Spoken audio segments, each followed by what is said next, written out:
வெடிப்பு சம்பவத்தில் மருத்துவர் குழுவே ஈடுபட்டு அதிர்ச்சி சம்பவம் எந்த மாதிரி ஒரு அபாயத்தை காட்டுகிறது?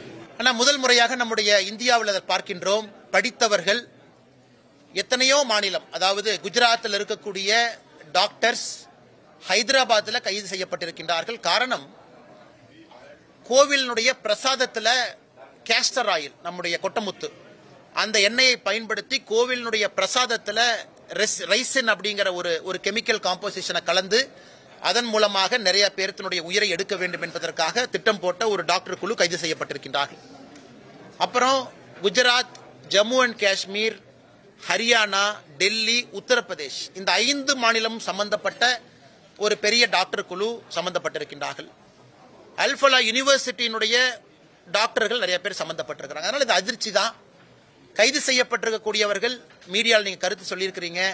அவங்க சொன்ன ஆரம்ப கருத்து என்னன்னா, டாக்டரை யாருமே சந்தேகப்பட மாட்டாங்க, டாக்டரின் மீது மக்கள் மரியாதை வைப்பாங்க. அதனால இன்னைக்கு மருத்துவர்கள், அதனால தான் அந்த கவர்ல வந்தோம்.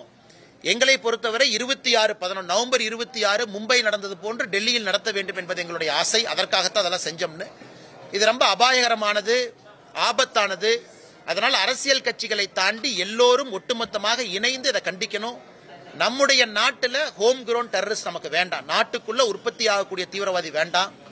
அதே கூட தீவிரவாதத்தை பொறுத்தவரை தொடர்ந்து என்னுடைய கருத்து, மதத்தை தாண்டி, அது எந்த ஒரு மதத்துக்கும் தீவிரவாதம் நம்ம சொல்லக்கூடாது.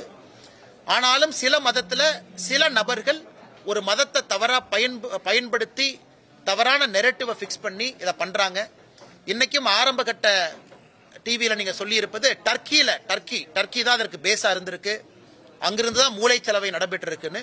அதனால் இது ரொம்ப அதிர்ச்சியாக இருக்கிறது. அதே நேரத்தில் நம்முடைய காவல்துறை நண்பர்கள், ADS team, Delhi special police எல்லாம் மிக துரிதமாக இந்த வேலையை செய்து கொண்டிருக்கின்றார்கள்.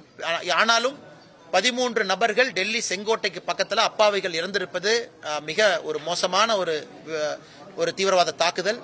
அதற்கு நேற்று நம்முடைய கேபினெட் அவர்கள் எல்லோரும் இணைந்து கேபினெட்டில் அஞ்சலி செலுத்தி இருக்கிறாங்க. நாமும் அஞ்சலி செலுத்தி இருக்கின்றோம். அதனால இந்தியாவில் இது போன்றதெல்லாம் கோவில் பிரசாதத்தில் கலக்கணும் அப்படின்னு ஒரு டீமு, நாங்க மும்பை மாதிரி ஒரு அட்டாக் டெல்லியில் நடத்தணும் அப்படின்னு திட்டமிட்ட ஒரு டீமு, இது யாராக இருந்தாலும் கூட ஒரு மாநிலம் தாண்டி 5 மாநிலத்தில் இந்த நெட்வொர்க் இருக்கு. அதனால் எல்லா அரசியல் கட்சிகளும் சித்தாந்தத்தை தாண்டி ஒன்றாக இணைந்து அடிப்படையில் வேரிலிருந்து இதை பிடுங்கி எறிய வேண்டிய காலகட்டம் என்று நாங்கள் பார்க்கின்றோம். செய்திகளை உடனுக்குடனும் துல்லியமாகவும் தெரிந்து கொள்ள சப்ஸ்கிரைப் பண்ணுங்க.